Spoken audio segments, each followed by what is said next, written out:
بعض صحابہ اکرام رضوان اللہ تعالی علیہم اجمعین فرماتے ہیں جو شخص 8 چیزوں سے عاجز آ جائے اس پر لازم ہے کہ وہ 8 دوسری چیزوں کو اپنا لے تاکہ فضیلت سے محروم نہ رہے۔ نمبر 1، جو شخص یہ چاہتا ہو کہ سویا بھی رہے اور نماز تہجد کی فضیلت بھی پالے، اسے چاہیے کہ وہ اللہ تبارک و تعالی کی نافرمانی نہ کرے۔ دوسرا فرمایا جو روزہ نہ رکھ کر بھی نفلی روزوں کا ثواب حاصل کرنا چاہتا ہو اسے چاہیے کہ وہ اپنی زبان کی حفاظت کرے۔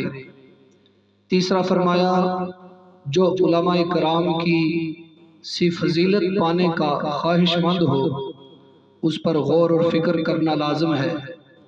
چوتھا فرمایا جو گھر بیٹھے ہی مجاہدین اور غازیوں کا مرتبہ اور فضیلت پانے کا ارادہ رکھتا ہو اسے چاہیے کہ وہ شیطان کے ساتھ جہاد کرے۔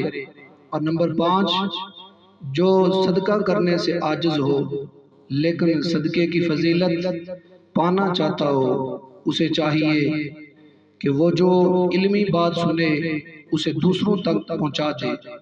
اور نمبر 6 فرمایا جو حج کی استطاعت نہیں رکھتا لیکن حج کی فضیلت پانا چاہتا ہو اسے چاہیے کہ وہ جمعۃ المبارک کی ادائیگی کو لازم پکڑ لے۔